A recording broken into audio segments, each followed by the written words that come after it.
Hey, are you ready to glow like the queen you are? Then it's time to book with Sunshine's Aesthetics by Michaela Graves, where smooth skin, flawless brows, and customized facials are just the beginning. From full body waxing to lash and brow laminations, Michaela's got the magic touch to keep you looking snatched and stress-free. Self-care isn't selfish, y'all. It's essential. Call her today or even text 336-529-1666. That's 336-529-1666 and let your skin thank you later. Welcome to Back Porch Confessions, where the sweet tea is strong, the stories are stronger, and no topic is too taboo for the porch. Grab a seat, kick off your shoes, and let's get into the kind of conversations your mama warned you about, but you listen anyway.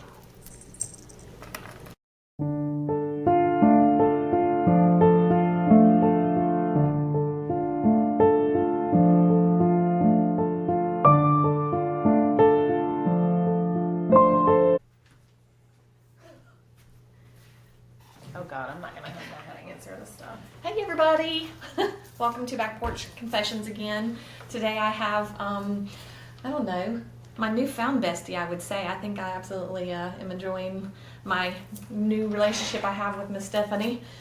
She is a lender, so a lot of my friends you will find are going to be in the real estate world of some sort. We're going to get together some side hustles though.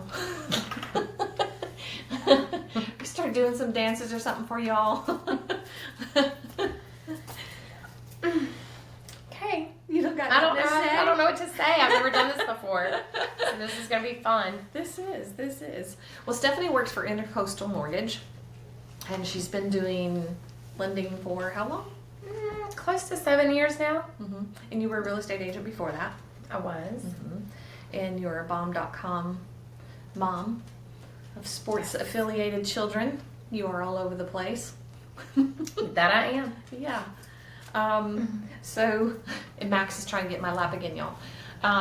So I'm just going to get right into it. We'll just get right to it. Stephanie, let's start with the real, what moment in your life flipped the switch and led you to the path that you're on today?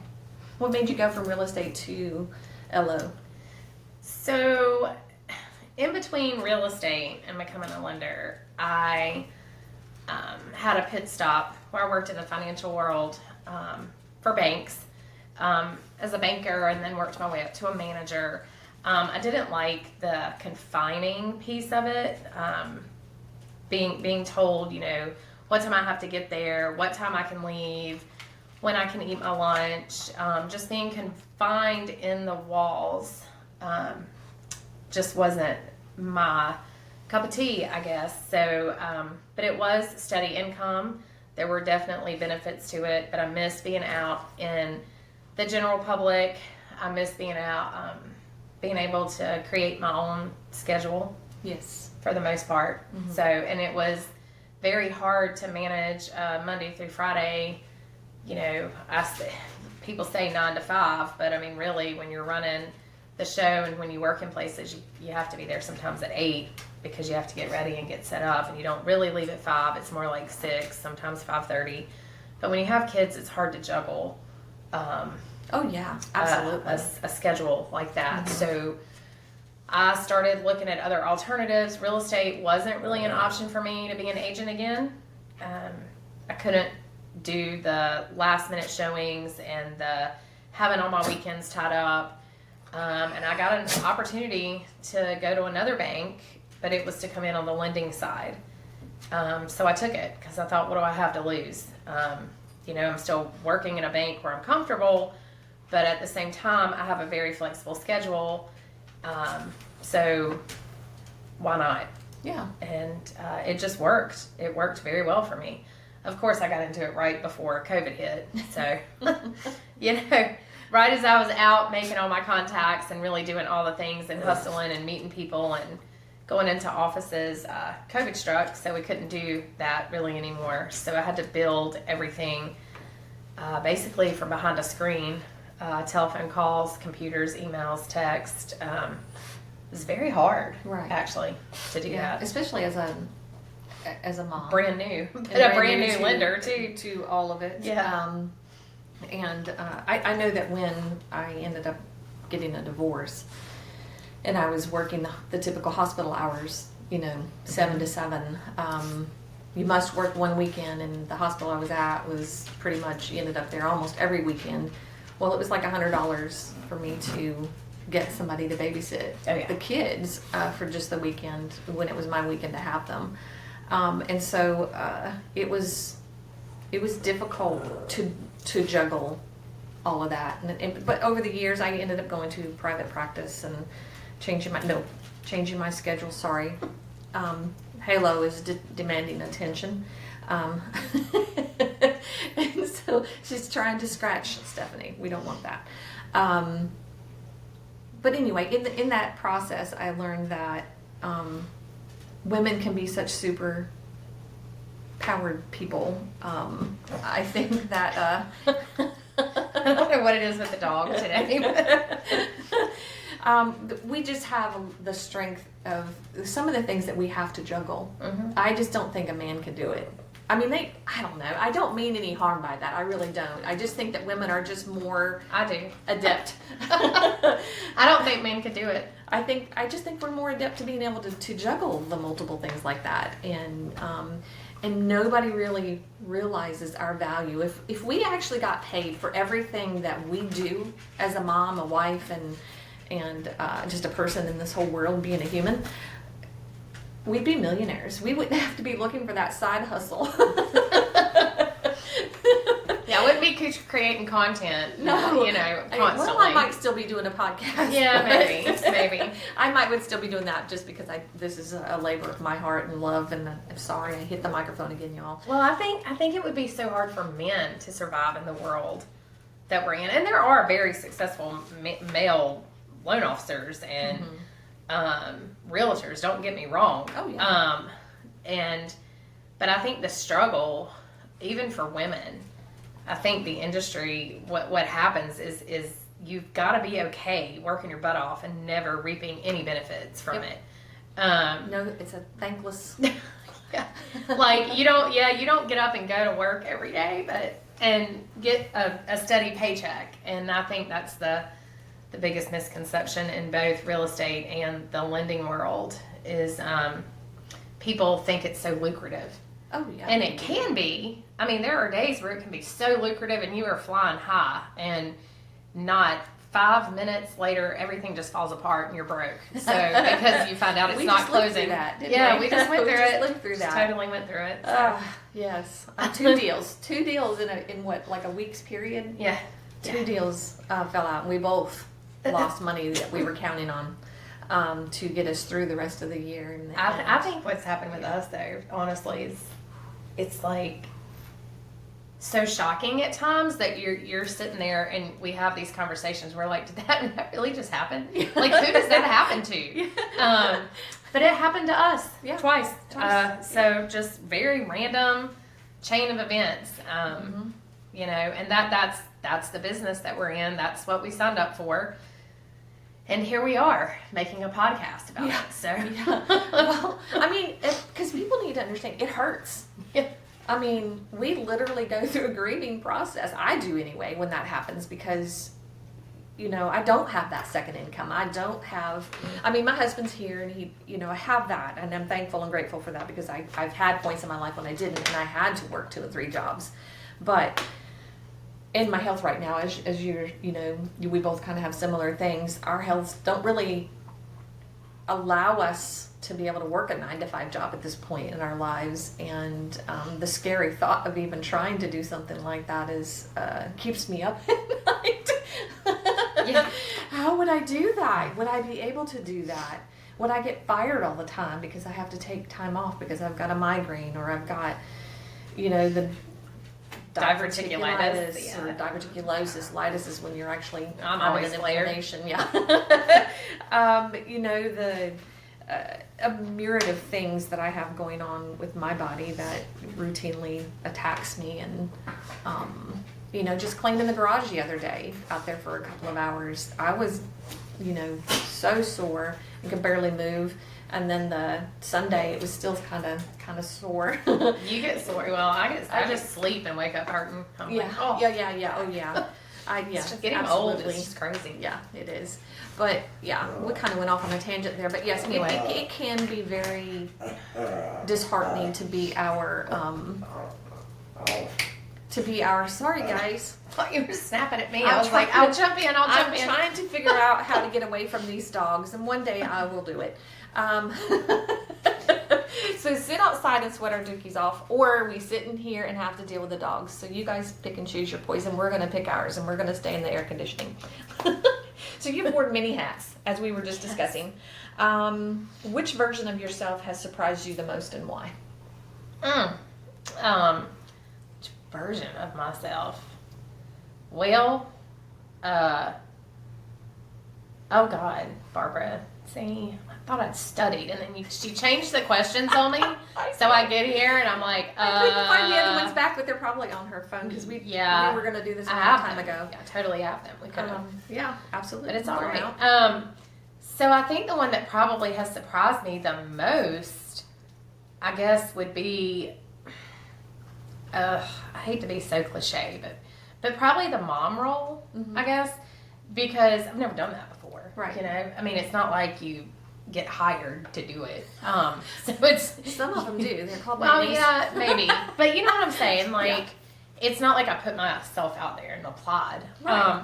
You know, so I was blessed. I'm a mom of 3, ranging from ages 9 to 18. So I think that's probably been my most surprising and rewarding and stressful role that I've wore hats in. But it's I guess I've shocked myself because I've done it. Like I've gotten one from birth to 18. You know, and it happens so fast. They say, you know, gosh, you know, it's the days are so long, and the days are long. But then when you look back, it is true. I mean, it's short. I mean, it just happens in the blink of an eye. In the blink of an eye. Yeah, we were those people that decided to spread our kids out because we wanted to make sure we enjoyed every moment with every kid as we went along, and all our plan worked like perfectly until we hit like that 17 age, that 12, and then we had the 8-year-old, and all of a sudden all 3 were playing like multiple sports, and our evenings were gone, our weekends were gone. You know, my husband was in the car industry for years and years and years, which is a 14-hour day. Yeah. So and at the time I was working at the bank as a manager. So I was swinging, you know, a full-time job, picking up, dropping off from daycare. I was the only one that could get them when they were sick. Calling my parents some, depending on what they had, because they don't want to get it either. Right, you know, right. so Yeah, absolutely. you know, and then him not getting home until sometimes 11 at night or 10. It just depends because he worked in Durham. You know, and then he was gone on the weekends too. So it's he had to take a different career path as well as the kids got older. So if I have any advice for the mom hat that some of you may already be wearing or you might be wearing in the future, you always hear people say, when I have the baby, I'm going to stay home for a little while. Go to work. Freaking go to work. Put them in daycare. You're going to need to stay home when they are in middle school. Right. Because that's when it just becomes chaos, especially if they want to play the sports or do the activities. That everything, you know, starts at 4, ends at 5:30. So if you have no choice but to work at the school. Right. Something To like be that. honest, Yeah. like, Yeah. or across the street from it. So the flexibility, you know, that I have in my career allows me to wear that mom hat and wear it well. So I would think that would probably be the most important hat that I've worn. Yeah. I can see that, and I see that just in hearing you speak about your kids and the games that you attend, and the sweat boxes that you have to go sit in, watching them play. Yes. Running from one to the basketball to softball to the other end all of over the place, town or yes, whatever. Yeah, it's crazy. Do you want to go ahead and pull up your questions, the other ones? No, you can go ahead. Okay. I'll just roll with it. It might not make sense, but here we go. Well, I did have the one question on there that I do remember, which was dealing with the personality change now of your daughter, that she's an adult, but not an adult, getting ready to go off to college. That's the biggest shit show we have ever seen. I'm sorry, but that whole transition has just been wow. Yeah. Yeah, just wow. Okay, we're not going to touch that one then. What's a life lesson? What's a lesson that life has had to teach you the hard way, but now you're grateful for it?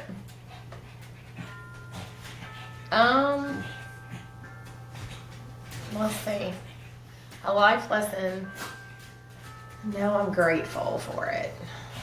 I think for me, and maybe this will help you out, I've had a lot of hard knocks in life.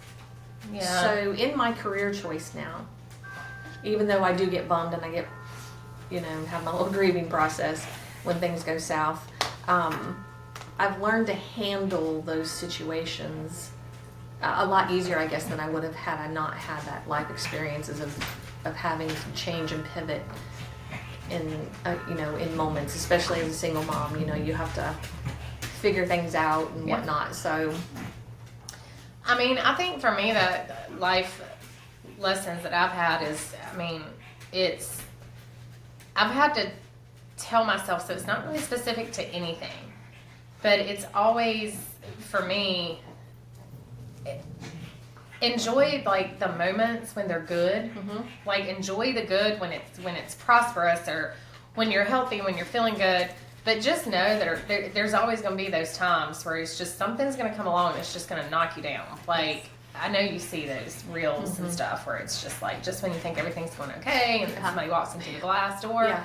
I have a lot of those moments. Throughout my life. And this year has been a whirlwind of issues for I think me and my family. My husband has faced some pretty challenging times. I won't go into it, career-wise, and just the unthinkable and like just crazy stuff. Like 2025 was just weird. Quite shocking, actually. Yeah. Some of the things that you just had to some of tell the me, crappy stuff that's happened to him, or which affects like our whole family. Mm-hmm. And trying to be, and then you tell your story to somebody and they say, well, you just gotta stay positive, and just pray about it. You just want to slap them. I don't want to hear that. I know that's where I need to be. I'm just venting.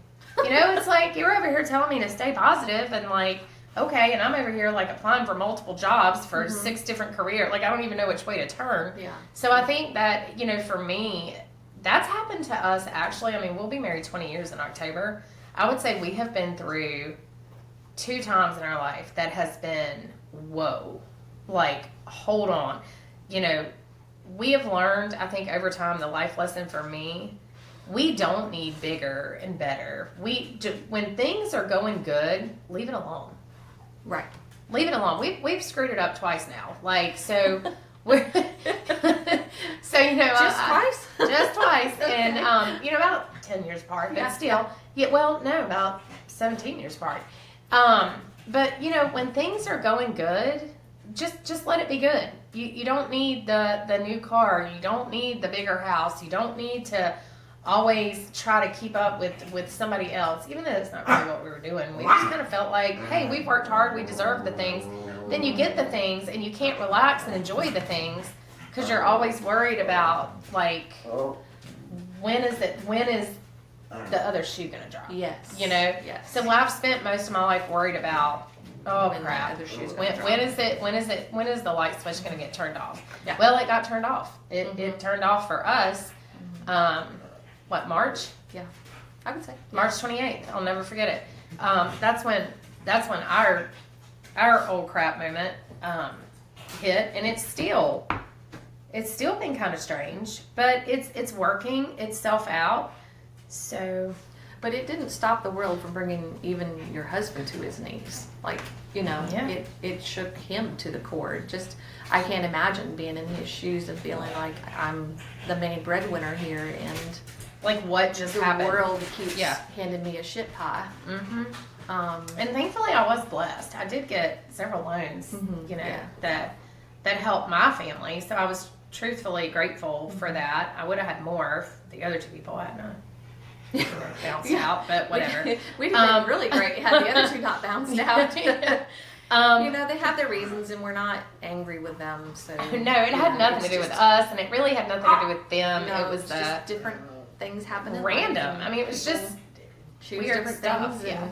Yeah. It just ends up being a repercussion that affects us in a much bigger way than most people even think about. Because we don't get paid to do all the paperwork. We don't get paid. I don't get paid to open doors and drive around and show you houses. I don't get paid at all. Anything. When you walk away, I have zero income from that happening. Same thing for her. When you my walk whole team. away, I have a whole team that's her whole affected. team. Yeah. When you walk away, because they're commission based, you lose that aspect. You lose that money. There's no money on the table for us at that point that we're trying to live on. And being a real estate agent is super expensive because there's a ton of fees. They fee us to death. And then you got to pay for marketing. You got to pay for photos. There's all kinds of stuff that goes into car wear and tear, gas, mileage. Gas. Gas last year I think nearly killed me because it was like $75 to fill my tank up, and I was doing that like once or twice a week. So you consider that's like $140 a week minimum I was putting in gas. Multiply that by 52. It's a lot of money. So people just don't think about those things, and it's just a crappy part of our job. But we do it because when the crappy part isn't there and we actually see people get their dream home and they get to fulfill the things that we help them get to. Sometimes there's so much stuff we both do behind the scenes that people don't even know about. Things that her and I are handling that we're not even telling the buyer or the seller because we don't want them to stress about it. We're going to get it fixed. We're going to get it worked out. We'll tell them if we need to, but otherwise, keep it. Well, it still goes back. You can tell them after closing. Yeah, but it goes back to like the question you asked me. Like, when is one time you've been knocked down? Gosh, I've talked about my personal life, but even in transactions and stuff, Barbara, like we had one, we were flying high whole way through, ready to go to closing, and the appraisal comes back, and oh my God.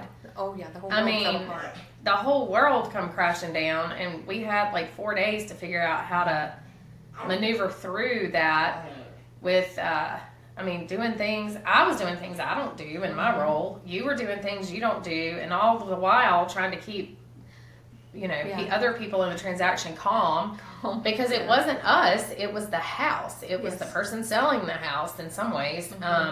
It's having to maneuver and navigate through kind of uncharted waters, and then it's like you think you have it fixed, and then bam, like something else happens, and it's just like, how do you just take, it's just like in life, you can really relate life to the lending and the real estate world. You really can. Because you can just be trucking along and everything's good, and then it's like... And then you run into the window. Yep. And it's like, what just happened? Yeah. We're so going to do a little skit for that one time. You just be paying attention. Yeah. We're going to do video. We're definitely going to do a video on that. Multiple. Mm-hmm. Yes, that's going to be part of our side hustle. In a world that constantly tells women who to be, how do you stay true to your voice and your values? Oh Lord, if you ask anybody that knows me, they know I'm going to tell you the truth. I really don't hold back. Don't hold back. No, I have no filter sometimes. Gets me in trouble. Oh well. You either like me or you don't. I'm not everybody's cup of tea, but at the end of the day, I don't lie.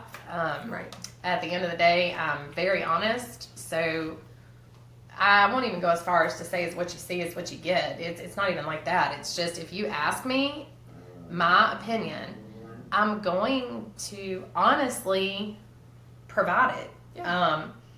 I try to do it in a non-offensive way, right. I think. Mm-hmm. But I too, on the flip side of that, when I ask for an opinion or what am I doing wrong, I want you to be harsh with me. Mm-hmm. And I had an incident the other day. I didn't really ask for the person's opinion. I will say that. I love it when that happens. And so kind of threw me for a tad bit of a loop.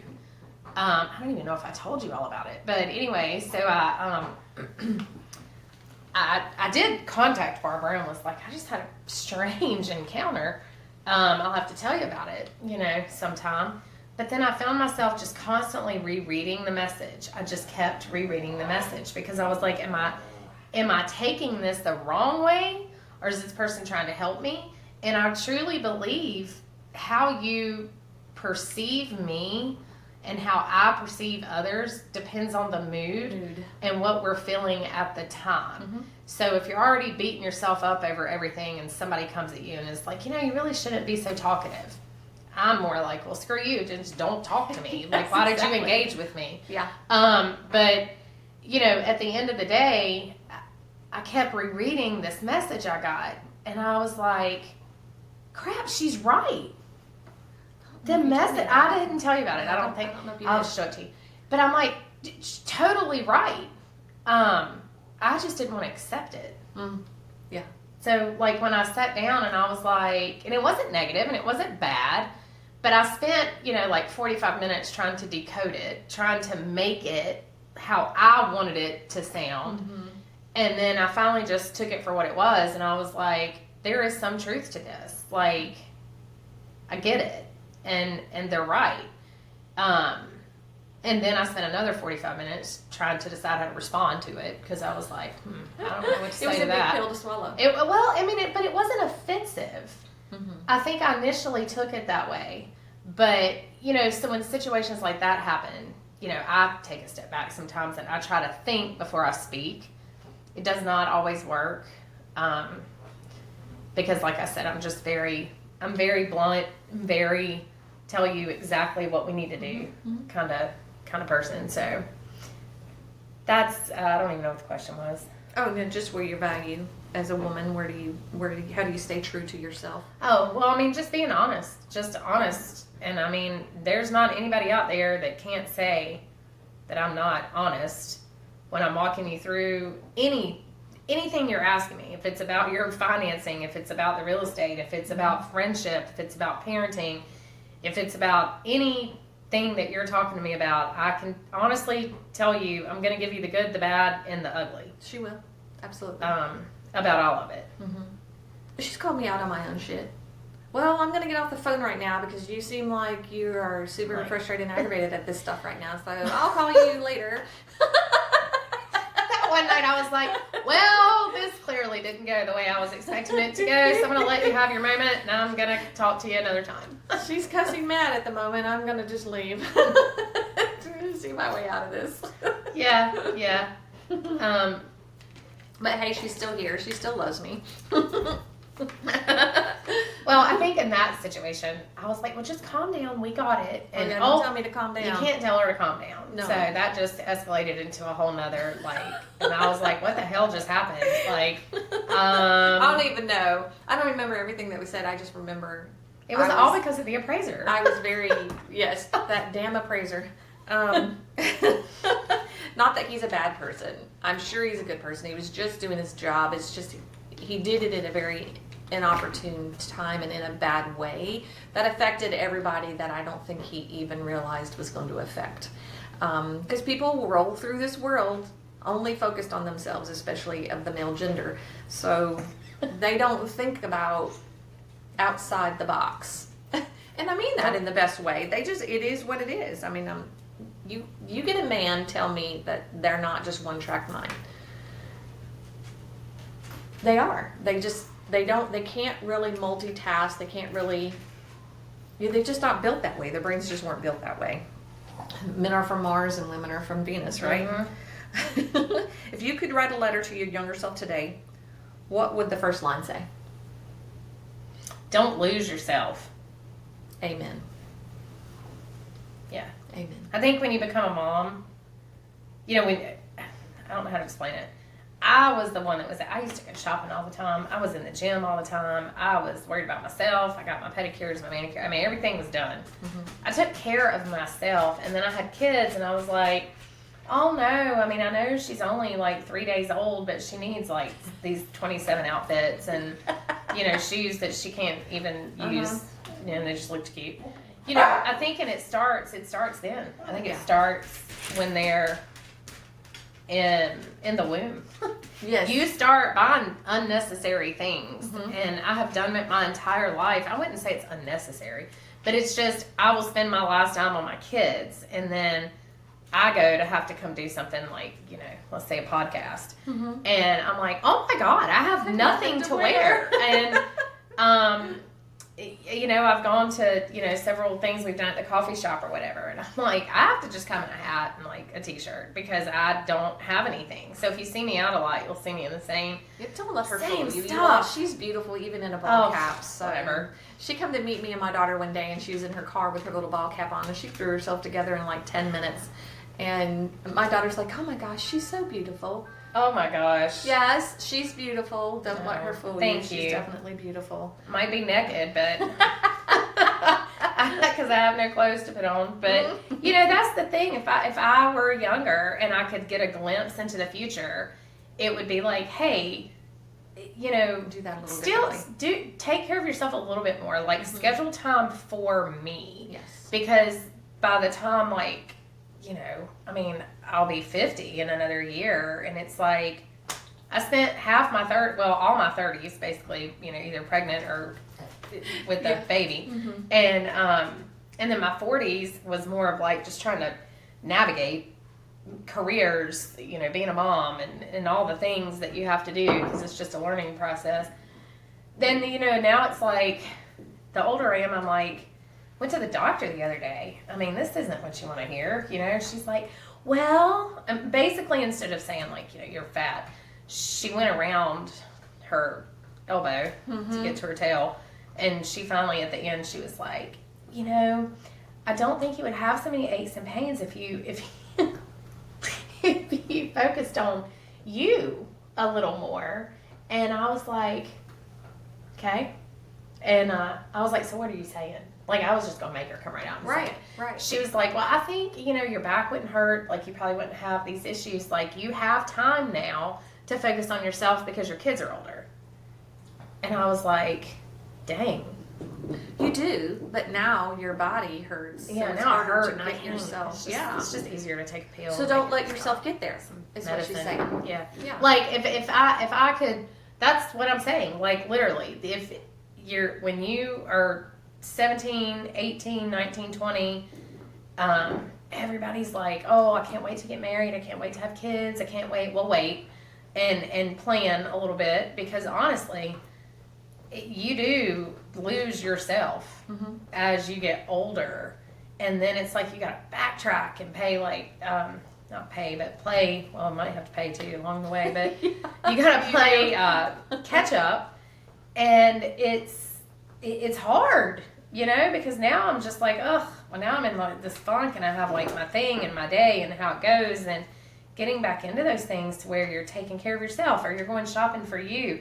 I don't know if I'm the only person, but do you, when your kids were younger and you went out to get stuff for you, did you find yourself getting stuff for them? Yeah. Yes. Okay. Yeah. So I always bought for them. Yeah. It was weird for me. Yeah. Yeah. It was weird for me when I was able to start buying for me. Mm-hmm. And then I'd have to say, the COVID time frame kind of spoiled me a little bit as a real estate agent because we were Didn't have to wear working clothes, hardly. yeah, we were doing well, so I kind of went crazy, and I had to admit to my husband at some point, hey, I got a problem. I'm a shopaholic. I love it. love to I can sofa shop, I can window shop, but then I end up buying. I used to be able to window shop and not go in and buy, but now I just, I want it, so I'm just going to go get it. And now I'm broke. Because I didn't do right with my money. COVID spoiled everybody, Yes. by the way. Yeah. So, yeah. But I will say that from those years, especially as a single mom, you put there was times when I would eat peanut butter jelly sandwiches or ramen or whatever while they were at their dad's, so that when they came back, I can afford to go take them to get a pizza or go take them on a little trip or whatever, because I didn't have a lot of money and I was doing everything I could to help keep them in the same lifestyle that they were in when I was married. So a nice home and nice clothes and a decent car and all those things that it takes a lot of time, money, energy Dog hair, sorry. So, you know, when you get out of that, it's almost like a child that is under a helicopter mom or parents, and they're throttled and they don't really do anything with their life. And then when they step out and go to college or step out and decide to move out, they just go crazy, and their whole world turns upside down because they have all this freedom and they don't know what to do with it. Well, all of a sudden I had all this freedom, and I didn't have to have money to go to all these kids and all these things, so I just spent it on me. Well, you know, I wish I could, but just to go into some of these sporting events, that's the other thing. Yes, it's expensive. Like, before you start signing your kids up for stuff, ask all the questions, because just to go watch, so for softball and baseball, usually, well, you've got to pay the fees to, like, put your kid on the team, you know, and then you got to buy the uniforms, and then, of course, they need a bat and gloves, shoes, cleats, blah, blah, blah, blah, blah, blah, blah, whatever. Then you got to travel. I mean, we've traveled all over the country to play ball with the oldest one, and then they call it travel ball, but we really don't leave, like, the triad, but it is what it is.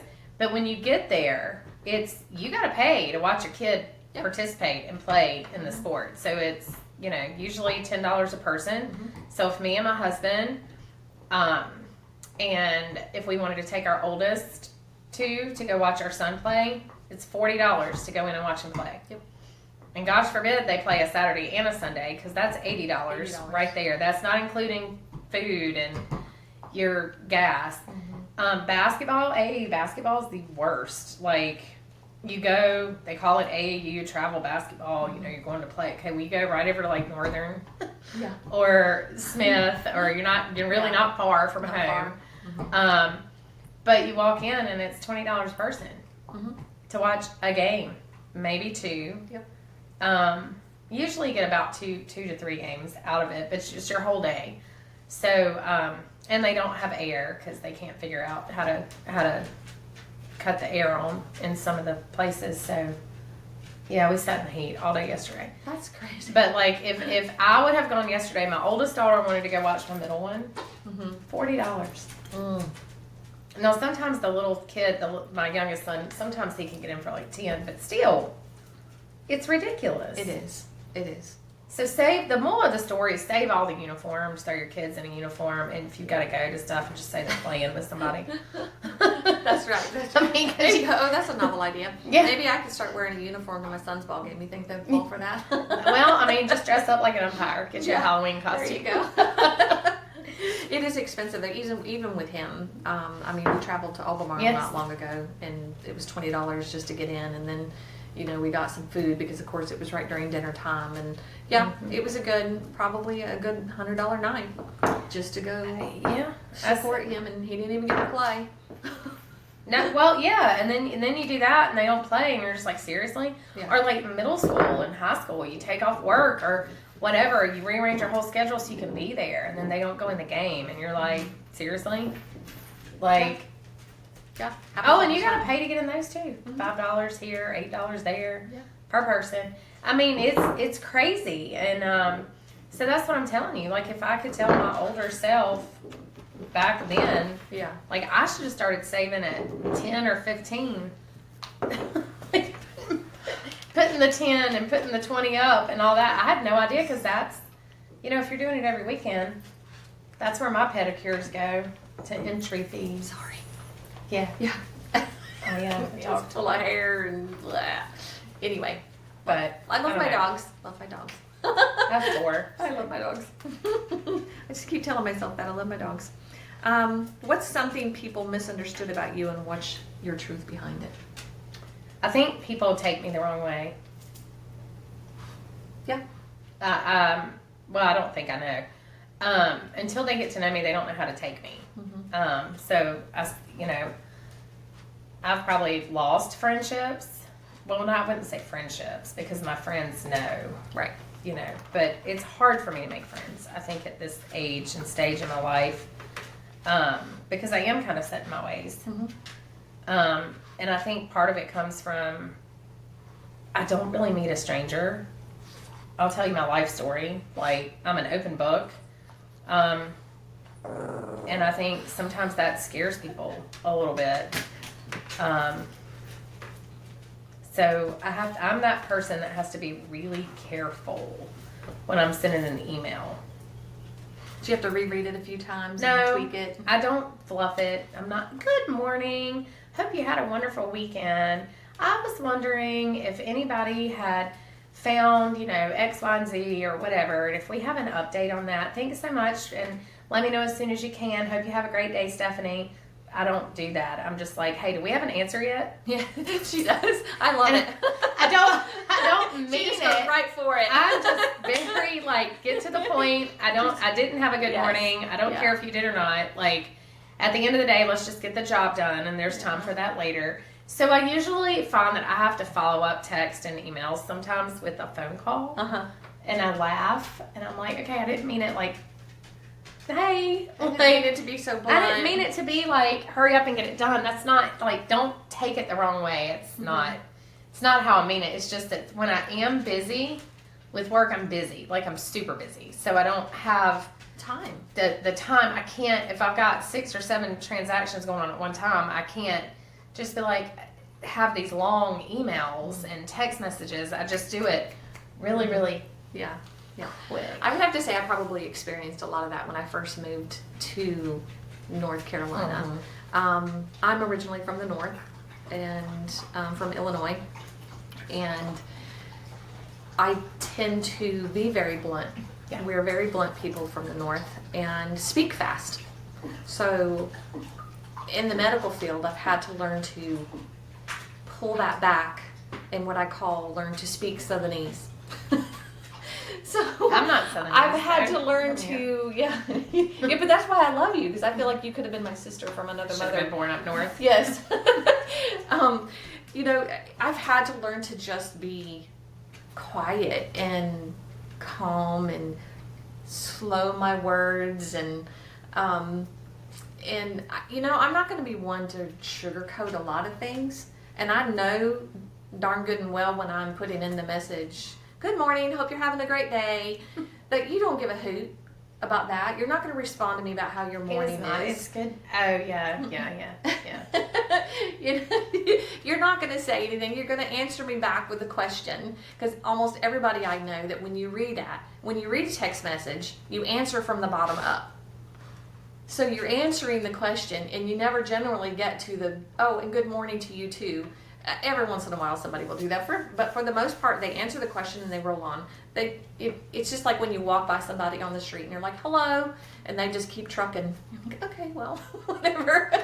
My people are my people that are just hey, did you ever hear from so-and-so? And I'm like, nope. You want me to call? No, I've got it. Okay, bye. Yeah. That's how most of it goes. And then if, but I still the thing I hate about the technology and all this stuff is, I don't know if I'm the only person, but do you remember when you had to sit through etiquette? Oh, etiquette classes. Yeah. Is that what it's called? Etiquette? Yeah. Whatever. These little classes about emails. And you have to take them at work. And it's don't put things in all capital letters. Don't. Yeah, shouty caps. Yeah, you can't do that because you're shouting at somebody. Mm-hmm. Well, I don't know about anybody else, but I use voice to talk a lot. Yes. I probably shouldn't, because apparently I emphasize some words stronger than I do others, especially people's names.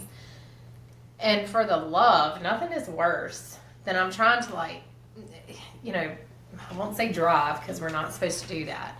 But let's just say I was at a stoplight and I needed to send a text real quick with the, voice activated. Yeah. I don't understand why it's well, I spoke to Barbara, and it's it comes across, and then it's great big words, great big letters, all caps. And she said that and then she is capitalized again. I'm like, oh my God. And then the text goes out, and then all you gotta do is you gotta make a phone call anyway. Yeah. Hey, I wasn't shouting. I don't know. I just prefer phone calls. I do prefer phone calls. I don't like the texting all day. I and love the- our phone calls. I also enjoy my daughter's phone calls because, Yeah. you know, the one from Alabama, I'll talk to her for an hour or two, just 2 hours yesterday. Yeah. But Stephanie and I can get on the phone and be on the phone for an hour and not even know it. Nope. But we're just going about our days and doing our thing and just talking. I have hearing aids, so, you know, everything's in my ears automatically. Sometimes I'm like, can you hear me? I'm like, what is that noise? Do you still hear it? They were supposed to have adjusted No, it. I don't hear it anymore. Good, that's good. I still hear it on my end. The woo, and my stupid clock here, when it goes off, my grandfather clock, if I'm sitting in my chair in the other room, it will make my ear ring. And when I am shaving my husband's head, cutting his hair, I wear that hat too. So when I'm doing that, I literally the other day had to take it out and go put the hearing aid in the other room because it was just ringing in my ear. I was like, I can't do that. So then there's conflict there. It is kind of unnerving sometimes though, because I'll be sitting there and I'll be listening to something, and then Like you can hear now. right. Yeah, I just heard. Yeah. But I'll be listening to something on my phone into my ears, and all of a sudden somebody will walk up and I will not have heard them in the house because these things are in my ears. Now I'm fine because I'm just listening, but I don't have a podcast in my ear or a book. You know, I'm always listening to a book or a podcast, and so I've learned that I can't hear what's going on around me, and that bothers me. I don't like that at all. So I'm like, how do I fix that? I can't, because these are in my ears, so I can't wear AirPods. Yeah. So I don't know. I guess I'm just gonna have to learn to adapt, or listen to it a lot. You know, turn the volume down to where I can barely hear it, so I can still hear what's going on around me. I don't know. I haven't figured that out yet, but the joys of figuring out how to be an old lady with hearing aids at 52. Hey, my husband needs them. I don't care if he's listening. I hope you're watching. He needs them. I'm so sick of. I can't even finish a sentence, and he'll go, huh, and I'm like, Oh, I was the queen of huh. stand it. What'd you say? Yeah. So when I came home and told him that I had at least 50% hearing loss on my left and like 30% on my right, he was just like, oh. That explains That's it. it. That explains it. You really were listening to me. You just couldn't hear me. That's right. And now he mumbles. So he'll say stuff and he'll kind of say it in a lower tone and it's all in like one word, but he's trying to say a sentence. And I'm like, I have no idea what you just said. I have that problem too with mine. Yeah. That's a whole separate podcast. Right. Got some complaints there. You know, I think that 2024 I thought was pretty rough. And then I get into 25 he came, you know, and it's like, nope, shit, this is 25. worse. Yeah. It's like, here's a little more. Have some more Robitussin. Isn't that what that stupid cough syrup they used to give us as a kid? Robitussin. That nasty stuff. Yes, it's nasty. Yeah. Have some more. Here's some more. I hope things change. What do you think? Do you see any kind of changes coming? I don't know. I mean, It's so hard to tell, isn't it? It's so unpredictable. What I see, honestly, is I see the humans making the change. Like, the people that are in the professions are going to have to start. I mean, I think that's where the change is going to come. I just think people are going to start exiting because it's just not getting any better. I don't know. It's such a confusing, it's the one line of work I can say that from both just real estate in general, it's like an illusion. It's like you think everything is getting really better, and then you're just like, okay, thank gosh, like I can take a breath of fresh air, it's all gonna be fine. And then the media speaks, and it's like they create this fear and this chaos, and then you lose clients, and people decide not to sell. They decide not to make the move. Sorry, started yawning. They decide not to make the move for like certain reasons or for just whatever. And you're sitting there thinking to yourself, what just happened?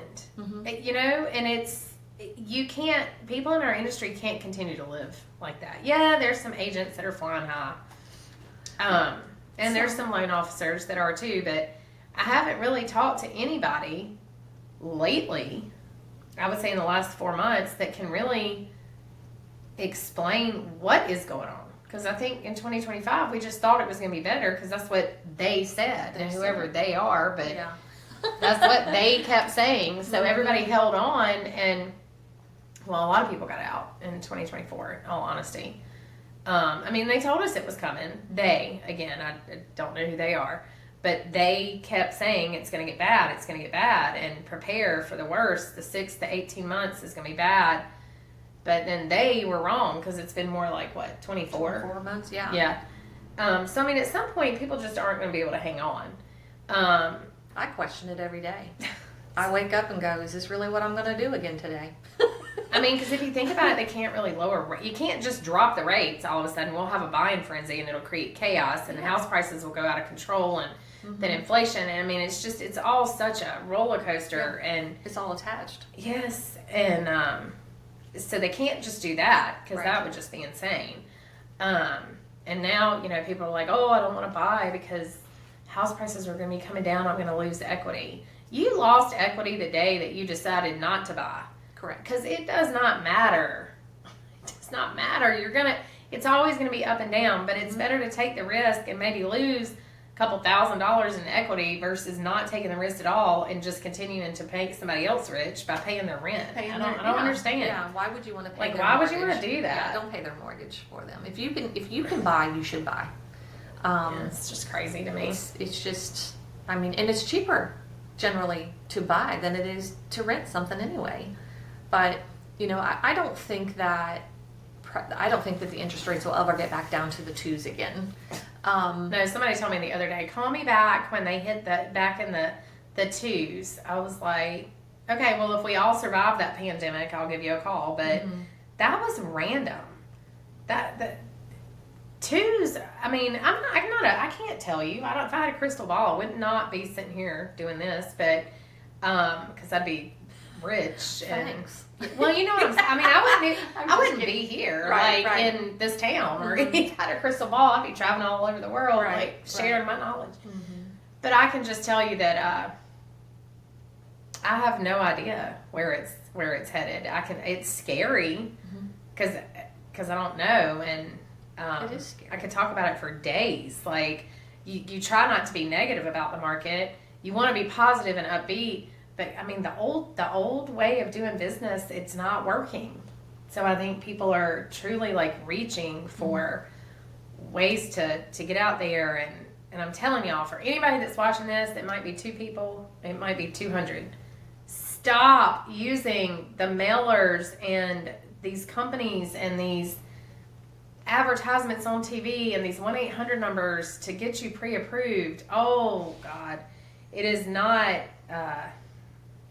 Well, some of them are even turning into scams nowadays. Yes, So yes. You just never know even who you're contacting. You just don't even know who you're giving your information to. And if you read the fine print at the bottom, a lot of times it'll say with an 820 credit score and, you know, $3,500 down, and then you can get this rate that you're calling me screaming at that I don't have. Yeah. But that's why I don't have it. Yeah.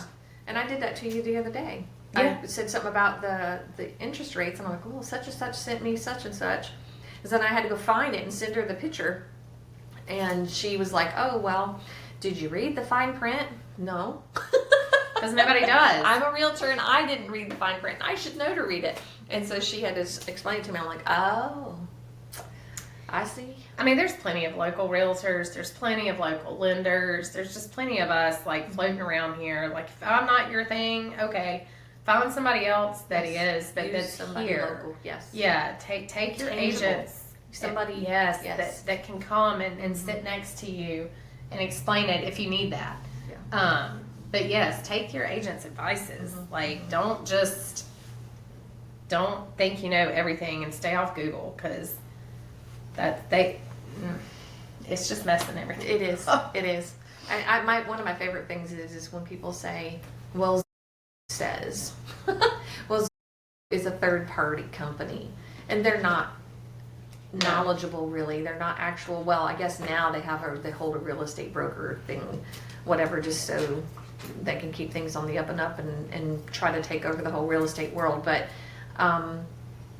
you know, the fact that they hold so much gold in, because that's all they know. That's what's continually shoved in their faces. And we as agents aren't shoving things in their face like does. And, so like you said, until we start making the change, that's not going to change. And they will keep going to Zillow, Realtor, Homes, you know, all the things, all the places, Redfin. It's awful, Redfin. Anyway, what are some of the other ones? Orange Door, Blue Door, whatever it is. Open. Open Door, yeah. Orange Door. I think their colors might have orange in it. I don't know, whatever. Whoever they are. But yeah, and then there's the one who buys all the we buy old homes, we buy mobile homes. There's like this person, he's like everywhere. Oh, yes. I can't think. No, I'm not going to say it out loud. I know who it is, but I'm not going to. MS. I'm just, the one transaction I had with that was ridiculous. Yeah. You know, It's a little crazy. It's just weird. And then I got to wondering if that person even existed. Like, I have no idea. If it was like a real person or if it's an AI generated person and they just use that name. Like I never could figure it out because I've never seen. I asked for him during our transaction because I was like, "This is getting me and the agent." And we never talked to him. It was interesting. Very interesting. Well, whatever. That's another day. That is another whole nother conversation. Yeah. But yeah, I'm with you, and it's going to take a lot of change in the industry from a lot of people to get things right. Well, and I think now people are getting so desperate. Like, not, you know, some agents. I mean, I've talked to some that are like, yeah, I've got a listing, you know, down in Wilmington. What? And you live in Charlotte? Oh. Or you live in Greensboro? Or it's like, yeah, you know, I've got some buyers. We're going to Asheville. Okay. Are we is it to that point where like now we're relying on people that don't know the area? Don't know the area. To like, from a lending standpoint, I don't need to know the area. I'm just doing the mortgage part. I'm just doing the finance part. Right. But when you got somebody showing you houses, and to me it's just weird. Like I understand people want their friends to help them and do this, but guys, I mean, they get referrals, and then your friend can still get the referral, but use somebody that knows the area. Right. I think. Yeah, I do agree with that. Now, but I mean, there are agents though that live here and have a place at the beach, and they are, and that's not what I'm talking about. Right. That's totally different. But I've just recently had conversations where I was just a little baffled because I was like, I don't understand how they're getting access to the MLS because you have to be a member. You have to be a member. Yeah. So I'm not following. If somebody figures it out, let me know. You can be associated or affiliated with more than one. So they're probably affiliated with another agency in that area. Yeah, but some of the stuff I've heard has been weird. Like, it costs money to do that. Oh, yeah, absolutely. And these aren't people that are just killing it, you know? So it's like, right. How are you doing that? I mean, I joined Canopy for a little while, because I had a Salisbury listing, and I thought I would be okay here, but evidently Salisbury's picked up more out of Charlotte. Yes, they're very close to Charlotte. Than out of here. So I ended up having to join Canopy to put their listing on MLS through Canopy, so that I could get it's an MLS, like just like GRRA. So Canopy is the one that covers the Charlotte area. And so I ended up having to join that MLS in order to be able to, you know, so that was like $600 there to do that. Probably closer to $800 by the time I paid them a few times, plus the actual initial setup fees. Yeah. And then photos and, you know, the whole thing, you know, that was thousands of dollars just to sell that house. It's just, you know, it's crazy how we do those things, but that came as a referral from somebody that needed this family to be handled with lots of love and care, and they came to me with it. So I I was grateful to have the opportunity to help them because of the situation that they had been in and through the things that they had to be through in their life, and having to leave the home. They had a child that passed, so having to leave that home and get to a new one, Yeah. it was having to help them.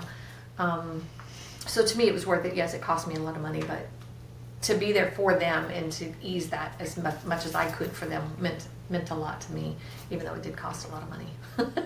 Well, I mean, and like I said, there might But be real more estate is- situations Yeah. about Lena that we don't see that on the lending side, but I don't know.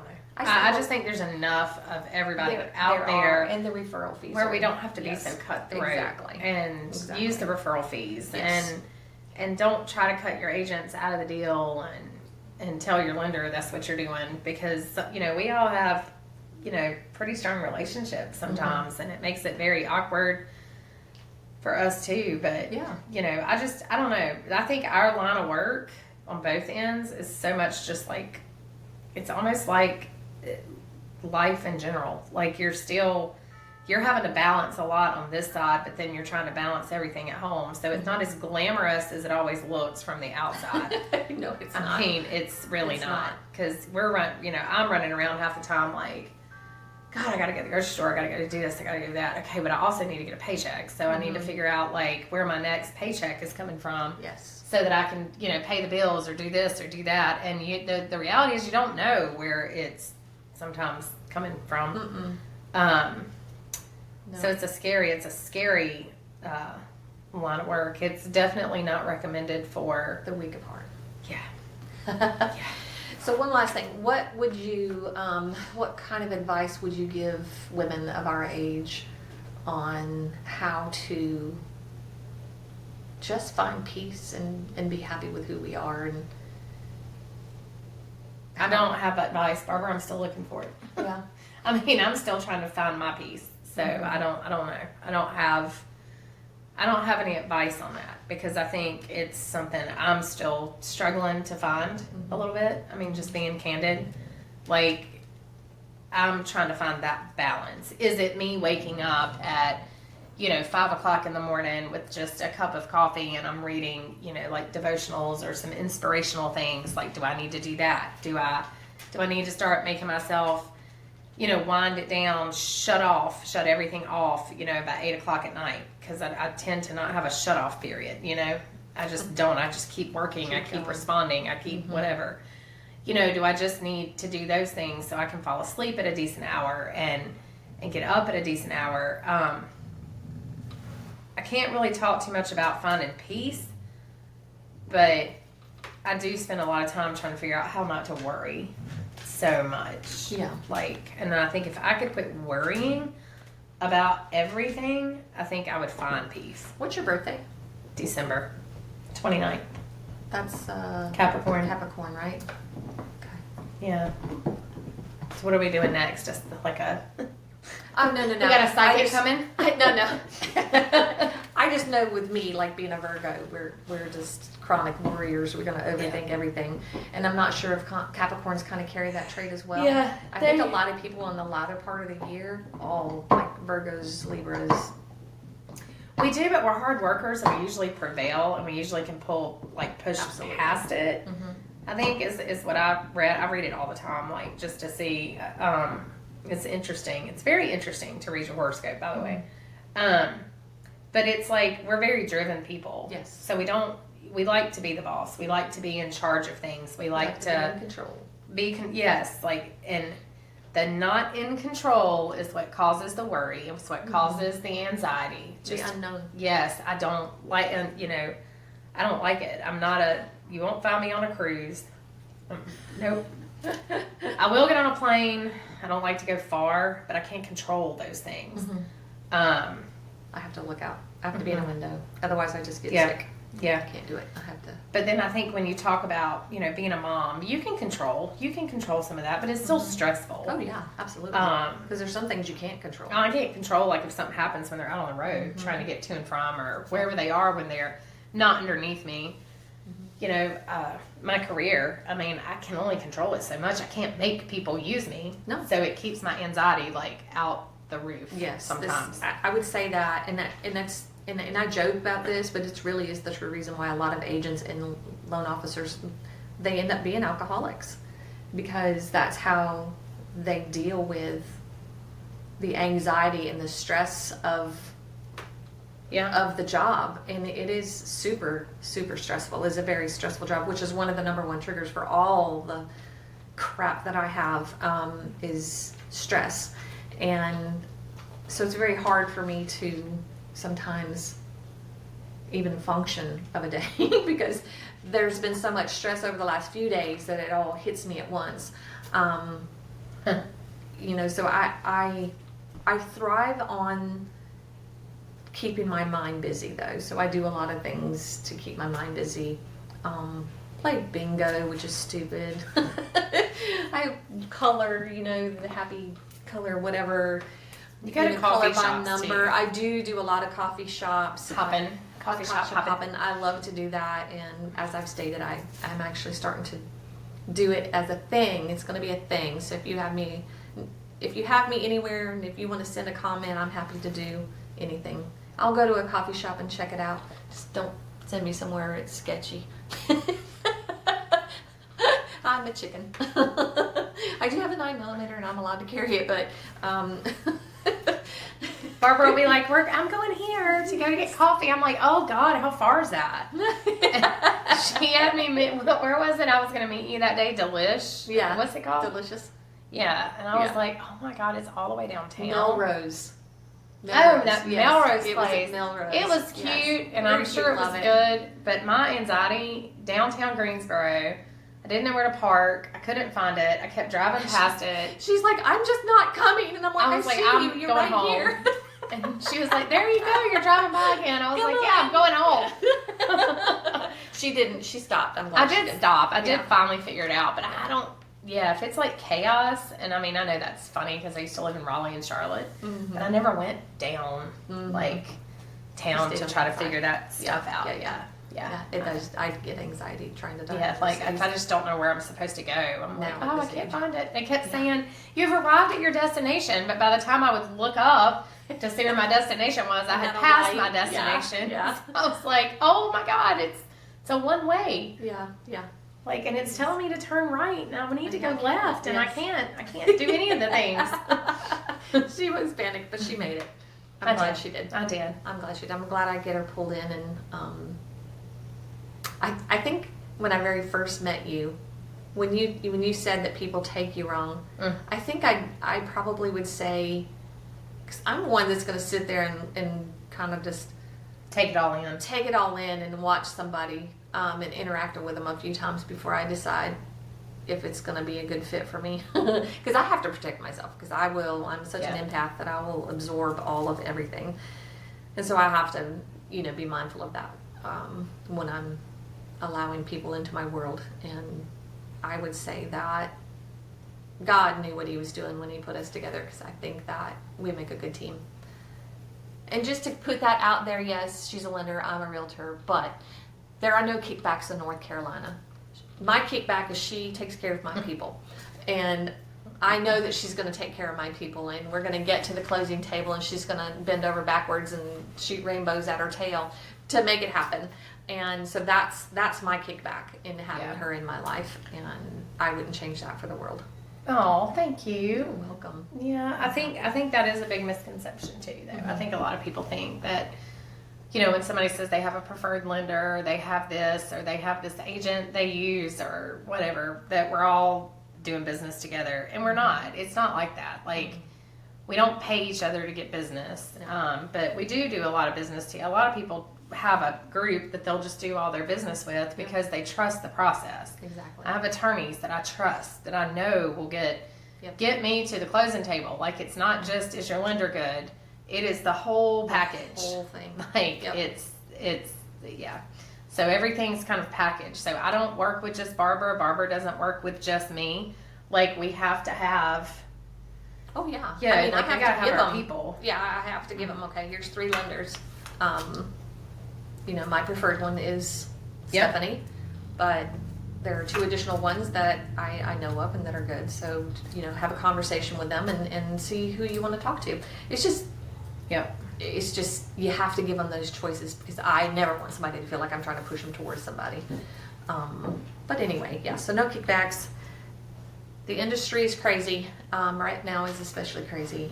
And some days I'm over it. Some days I want to go sit in the pool and drink a beer that I can't drink and pretend like the world's not here. Yeah, there's days I'm just like, I would just rather not have to get up, and just maybe it'll pass and I can just get up tomorrow and it'll be different. And the media will be telling us how great all the things are, and everybody should buy a house, and we'll all just explode and everybody will get busy. And like, I just want everybody to be busy again. I do. I just think there's enough population to go around to where everybody, from lenders to, realtors, I just want it to go back to the days where we were all busy, not just 2 or 3 people flying high, and I'm not saying they don't deserve it, and I'm sure they've been in it a long time, and they've found the right pathways to get them to that success. Like, that's awesome. It's just, we're trying to figure it out. We're trying to figure that out. We're trying to figure out life. We're trying to figure out midlife as women. We're trying to figure out what peace looks like in our world at our age. And I'm fortunate enough to have children that are, my youngest is almost 21, whereas Stephanie started later, so she's got babies. Bless her. Got a 9-year-old. No. At this age, me having a 9 or 10-year-old, I would just. I have one going off to college, so that's going to be interesting. Yeah. Her world is a little bit different than mine, but a lot of similarities at the same time. And anyway, thank you guys for stopping in again with us. Thanks for tuning in. Yeah. If you have anything you would like us to see, give us a double space puttifa and email it to Back Porch Confessions. It's a PDF. Double space PDF. If you ever watch Morbid Podcast, which is a podcast that I absolutely love, those 2 women on there, they always say a double space 14-point puttifa, or 14-point double space puttifa, but it's how they pronounce it, is puttifa PDF. So anybody that's been watching this, I've been talking about this from the beginning. She's just picking up on it. I just didn't pay attention to that part. I watch them, but I'm like, what? I probably have zoned out by that point. Yeah, absolutely. Yeah. I'm sure there are plenty of things I miss in my podcast, because I know I've gone back and listened to things before and been like, oh, I didn't catch that on the first go around. Must have been distracted. I have to go back and rewind things a lot of times. Because my mind will go off to something else, and I'll, totally forget I'm supposed to be listening to something. I'm looking at that candle. It's caught my attention midway through the podcast, and I'm trying to figure out what's on the end. Now, you don't have to turn it. I'm going to bring it over here so they can see it. Because I keep looking, because I can't see part of it, and then I can see it, and I'm like, oh yeah, okay, got it. Yeah. I thought that's what it said, but I couldn't tell. So I kept looking at it, like, while it was... Oh, God. So I was losing my train of thought. So, yeah. This podcast could have took a big turn. Yeah. I was able to read it. Anyway, I won't say it out loud, but you got to see it if you're watching the video. Don't leave it to me to point that out in the decor. I got stuff everywhere in this house, but anyway. Thank you, guys. We'll see you next time. Bye. Bye.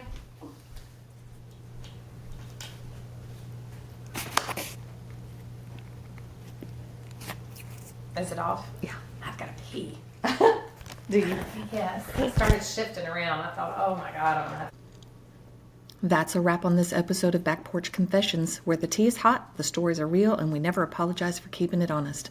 Produced and edited by the magic makers over at Zay Media. Until next time, keep your porch talk spicy and your secrets safe. Mostly.